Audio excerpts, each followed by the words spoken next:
Good day. I'd like to welcome people to this Diocesan Environmental Network YouTube series stemming from weekly gatherings called Spiritually Connected Through Creation. Today, I'm speaking with Gwendolyn Colman, who was involved with Genuine Progress Index Atlantic. Hello, Gwendolyn. Hello. Thank you for having me. It's really a pleasure to have you here today to talk about the Genuine Progress Index. Could you tell us first a bit about yourself and how you got involved with GPI? I can. Well, I'm married to the founder, so that's the short answer. It was founded on our dining room table, so there you go. It was somewhat choiceless, but yes. So I'm going to tell my little side of the story, though. Sure. So when my husband was a professor for 20 years. And his last year of being a professor, he was very upset. He had founded a United Nations program at St. Mary's, and which won the debate that year against Harvard and at Harvard, and put St. Mary's on the map. Really, he was very proud of it. But then all of a sudden, all of the people who were coming into that program were just asking him, "Is this going to look good on my CV? Is this going to get me a good job?" And they were not people who were there because they cared about helping the world. They were there because they wanted to get a better job for themselves when they graduated. So he was very disappointed and upset and got kind of a little dark during that period. And I thought, uh-oh. So he was away, and then I found this article, and it was by Hazel Henderson, who was in California, and she and Marilyn Waring were two of the pioneers of this way of looking at things, a holistic measure of progress rather than only looking at the financial side of things with the GDP. Yeah. So I saw this article and I thought it was so intriguing. I saved it for him, and at the right moment, I handed it to him when he got home. And he was so intrigued. He wrote a paper about how it could be applied in Atlantic Canada. And he delivered that paper at a conference at Acadia. Mm-hmm. Also at that conference was Hans Messenger from Stats Canada, who was in charge of calculating the GDP for Canada. Mm-hmm. So they ended up riding in the back of a truck with some hay. A maritime experience. A very long time and a very bumpy ride down country roads for some reason. And so they hatched the idea of starting GPI, our organization, in the back of that truck. Oh, neat. And meanwhile, he showed the paper he had written, he showed to someone else who was at that conference. Now, this no longer exists, but there used to be a newspaper called the Daily News in Halifax, if you might remember it. Anyway, so the editor from the Daily News was there, and he offered my husband $2,000 to write a series of articles about this idea and how it could be applied in Atlantic Canada. And my husband came home to me, and it was almost time to start classes. And he said, "What if I didn't go back? What if I wasn't a professor? What if I did this?" Mm-hmm. And we had very little money. We had enough money for 1 month. Our rent, we were paying rent then, it was very high. And I said, yeah, do it, because I would much rather have a happy husband. Yeah. So, but for myself, the reason that whole idea intrigued me is that I had been really lucky to know and be friends with Elizabeth Borghese, who was a professor of law at Dalhousie, actually. Okay.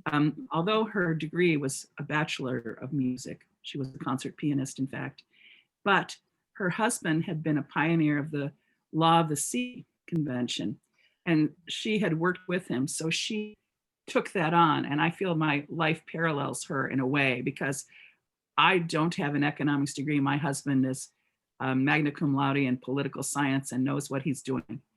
But I learned by being there at the right time. And I did have a background in journalism, and just worked hard. So anyway, like her, just fell into it. And then took on this mission so that I'm now the executive director of GPIAtlantic. My husband still does work with the organization, but he's more choosy, and I have to take care of the day-to-day and try to keep things going. And my real passion is actually working with young people. Oh, really? That's great. Me too, actually. So that's really interesting. To the back of the truck, it sounds like they need to make a country song out of it. Yes, exactly. Oh, there is a song about it. Is there? Rafi wrote one. Really? And yes, and he performed it in 2005. We put on this huge conference at St. FX, St. Francis Xavier University, with the Coady International Institute, also as a partner. And this was the very first time that gross national happiness had come out of Bhutan. Okay. And the reason that you've heard about it is that conference. Because really? Yes. So we invited a wonderful journalist from the New York Times who then wrote 3 articles about it. And then all kinds of people picked it up, National Geographic and many other newspapers and magazines. And it just took off like wildfire, really. So, but it is the result of that conference. And we had 450 delegates from 33 countries. Wow. We had 50 presenters from all over the world. And we had a delegation of Bhutanese people, of 65 Bhutanese people who took part in it. And this was because my husband had gone to Bhutan because the government of Bhutan called us, and I was here when that happened. And the person who then later on became the first elected prime minister of Bhutan, Jigme Y. Tinley, who's a very close friend of ours now. Anyway, he called my husband on the phone. It was really a big deal to make a long distance call from Bhutan, absolutely outrageous, on the regular phone back then, right? And said, we have seen what you're doing on your website. This is what we're trying to do. We're trying to take this concept and philosophy of gross national happiness and translate it into modern terms that we use to speak to governments around the world. So will you come and help us do this? And he said, yes. And in fact, Bhutan was a developing country. I think was number 187 down the list at that time of like just no money, especially no cash. But they had raised the funds for him to come, but he was very skillful about getting other funding in order to go. And the Canadian government actually paid, which was the International Development Research Center, IDRC, who funded a lot of our work in Bhutan for many years, until quite recently, actually. Then, so he went there, and then they had the very first conference, Gross National Happiness Conference, where they allowed Westerners to come. So there were 20 Westerners who were allowed to attend, and he was one of them. And then he came back, he was just so moved and so excited because it was everything that we had been trying to do with GPI, but here it was, this experiment taking place in a sovereign nation. So he said, they're looking for a place outside Bhutan to host the next GNH conference. What if we do it? Well, we walked and walked on the beach, and then we just said, yes, we'll do it. So, and the first person that we invited was actually Bliss Brown, Reverend Bliss Brown. So you may have heard of her because she started Imagine Chicago. And the Imagine movements in 64 countries, which she started as a youth program. And so I went to a little kind of a youth forum with her. I took some kids to this youth forum. It was not well attended. There were only a few people there, but we really hit it off. And I asked her if she would come work with us. She said yes. And she came early and stayed late. And she helped me formulate this youth program. And she said, now, don't treat them like they're going to just move chairs and supply magic markers for whiteboards. Treat them as full participants. Give them roles, give them real jobs, and integrate them fully into the conference. This was totally unheard of. I got so much pushback for that. I had to fight tooth and nail. My husband gave me a toast after the conference was over at a banquet that we put on for all our volunteers. He said, "Gwen is ferocious and she's fierce." And, and that is true. So I just fought tooth and nail. But then 90% of the mail that we got after the conference was saying how invaluable the youth contributions were. And so from that moment, we had this really strong international youth program, and we've kept going with it ever since. And so I did that for many years, and then, gradually took on more. Before that, I had basically been an editor for GPI. But once I started that youth program, I really got involved with that and much more international work. And we spent part of every year for 6 years living in Bhutan. And my husband even was embedded in the Bhutanese government for 2 years. Really? Yes. And we worked on everything, the architecture of the gross national happiness indicator system. Actually, a lot of that was born here in Nova Scotia with our work with the community GPI, actually. So then at the same time, what was happening was the Maori people and the also government of New Zealand had also noticed us. Mm-hmm. So we were then also invited, GPI was invited to New Zealand. And my husband went a couple of times before I finally went.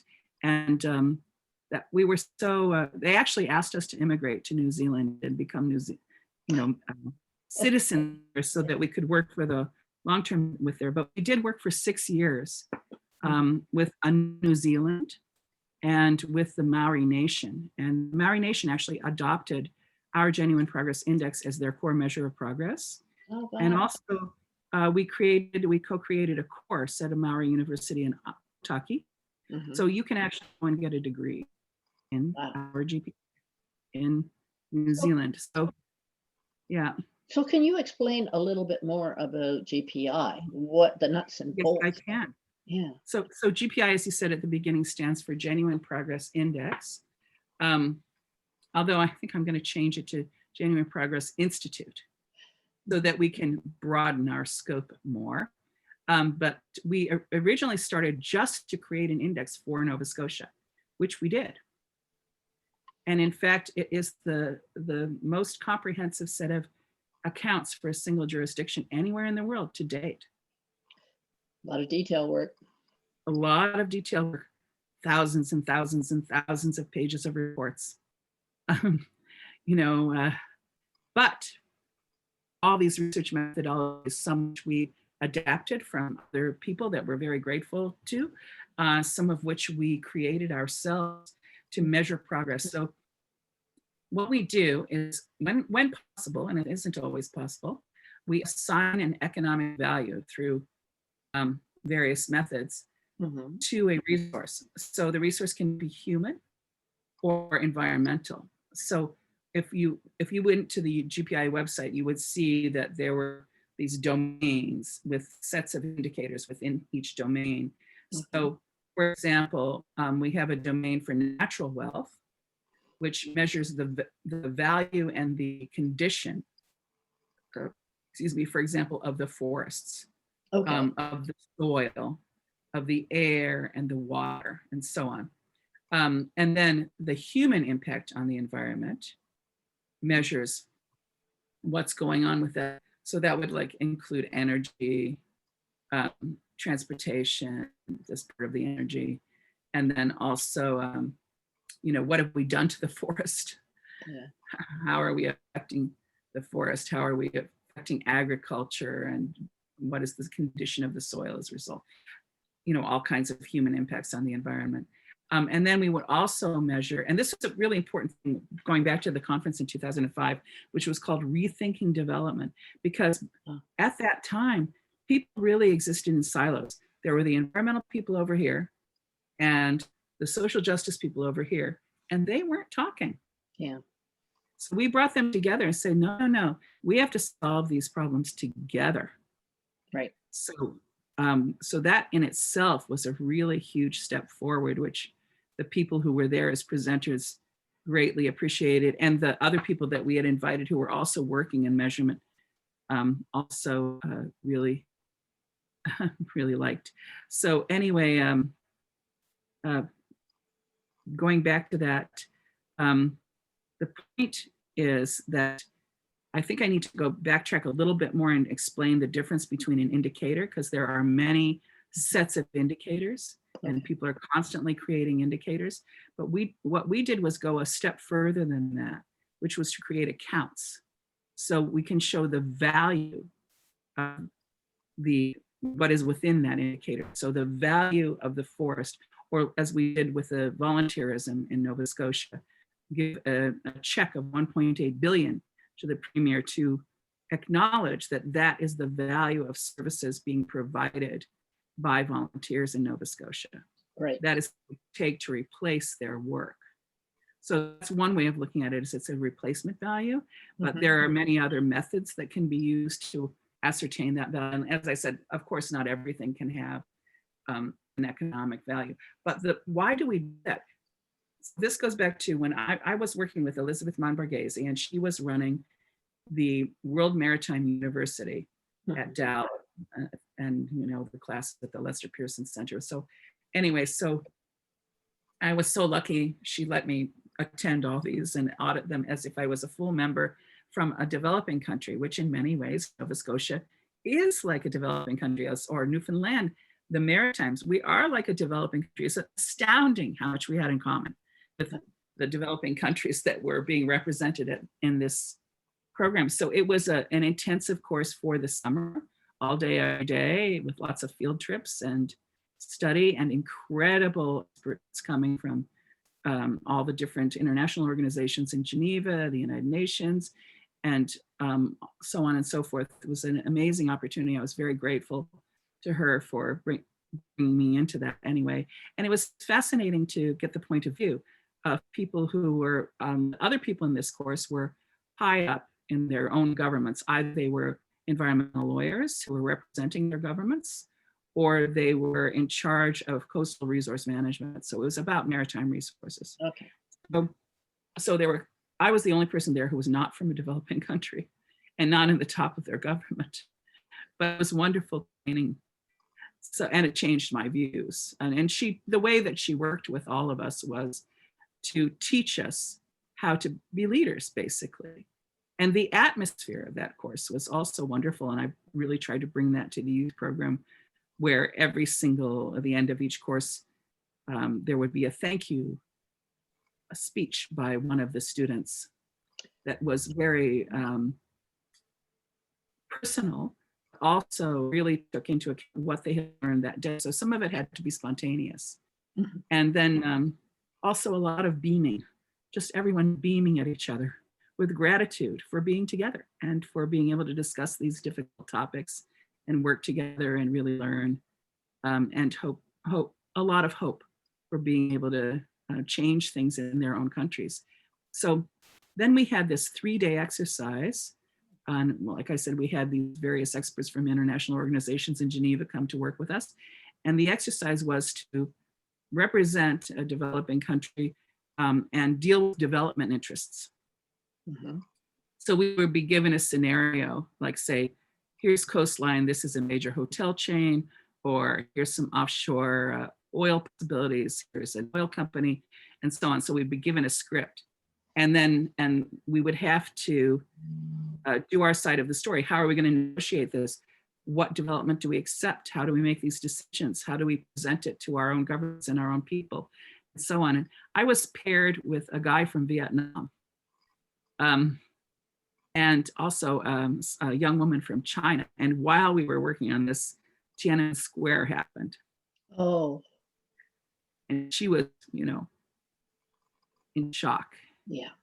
I had to hold her hand all day, actually, during that period of time. She had friends and relatives and her boyfriend who were actually there, So it was very intense. But anyway, so we're working on this, and I noticed that you couldn't win if you couldn't talk jobs versus jobs and economics versus economics, money versus money.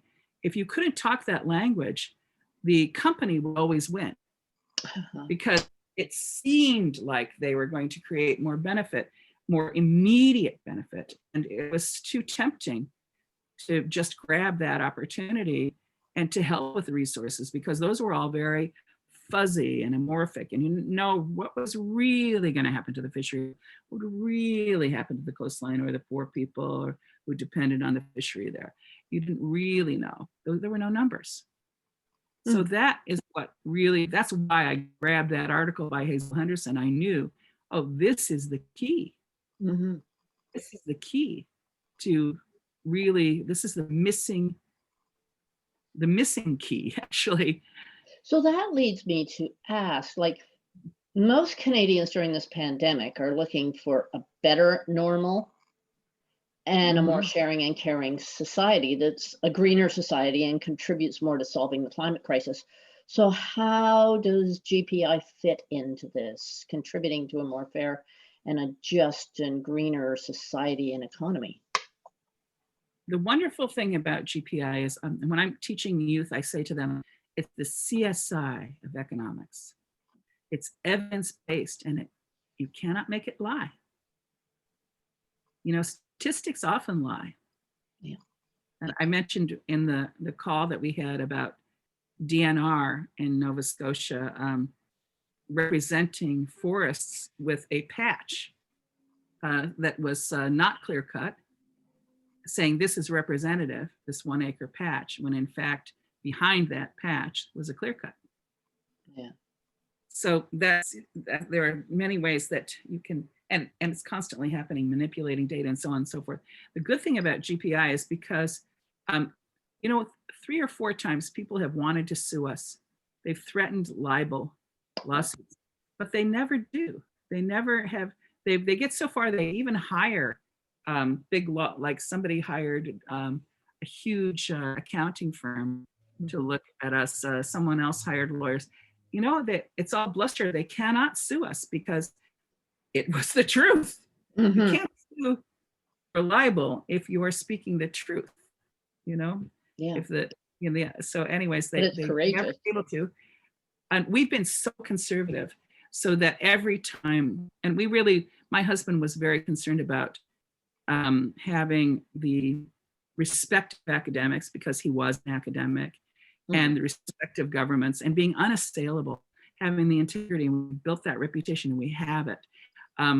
However, many, you know, ordinary people just starting to look at indicators and measures may not be able to judge like that this is better than this, or you know, here's this feel-good, very expensive media campaign compared to actual facts and results, you know. So it's still, it's tough. And that's something that in this plan for a more just recovery that people like me concern themselves with, you know, how does that PR campaign, how do we become the other side of the story?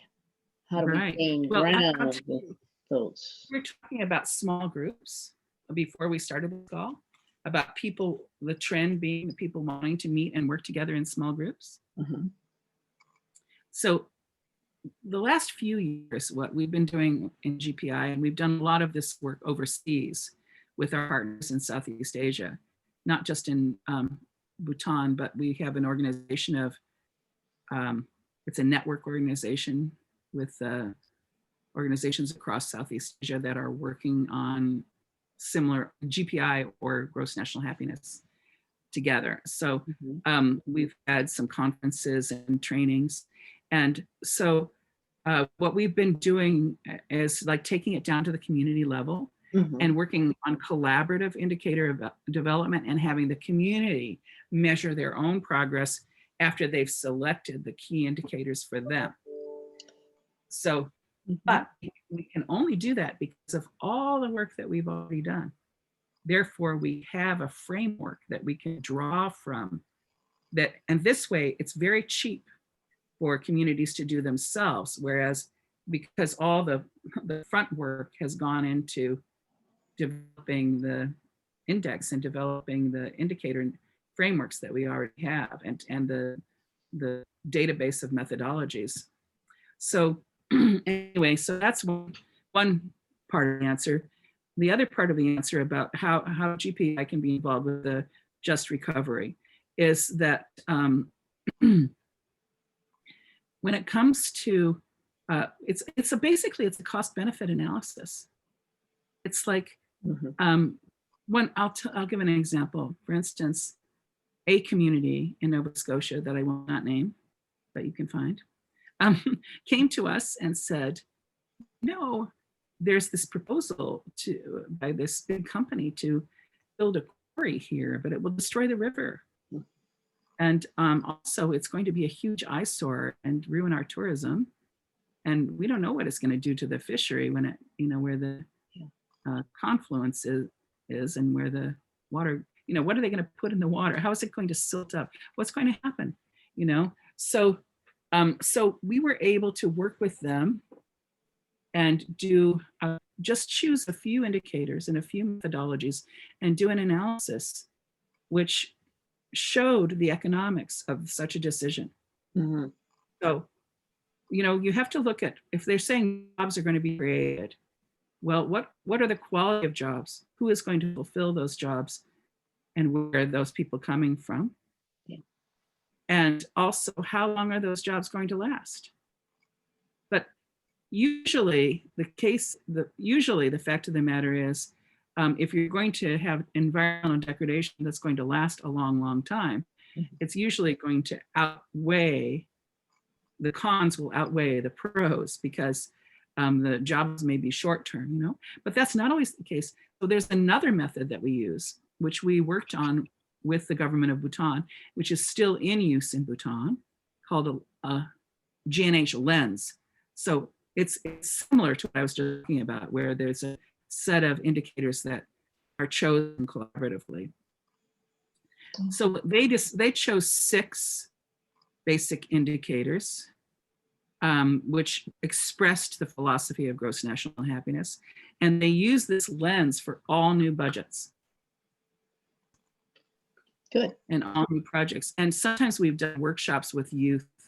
We often do workshops with youth where we use this so you can see, because you will be surprised at the results, actually. Like we did one on some natural gas development one time, for example. And we were very surprised that in some cases, the natural gas development actually came out more positively. So there were some places where it would be okay from that point of view because of certain benefits, that would outweigh it if you use that lens. But of course, that lens was created for Bhutan. So the authors that have worked on that lens, I've been talking with, and they have a version for Canada, which we haven't tried out yet. But they have created one, so we thought we would try that out now and see how that goes. So we'll workshop it first, Yeah. So the thing is that, one thing, when I work with youth, I play this game with them, which is a well-known game, I think. It's called the values game. And I just ask them what makes them happy. So if they're very little children, I ask them what makes them happy, and they draw pictures, of what makes them happy. And then we turn it into a little animated thing, which is very cute. But if they're older youth, we play it more physically, like running from one side of the room to the other and so on, because then you have to weigh things out. So if having a healthy, for instance, let's say having healthy trees and lots of trees makes you happy, how do you feel about cars? How do you feel about biofuels? You have to decide which. Then people start to get more into the middle of the room, like, well, I really like my car. I'm not giving up my car. Oh, I'm so sorry, Marion, I have to get the door. Oh, it's okay. Here. I think that, actually, I'm going to stop recording. Okay. I'll just get the door. I'll be right back. Okay.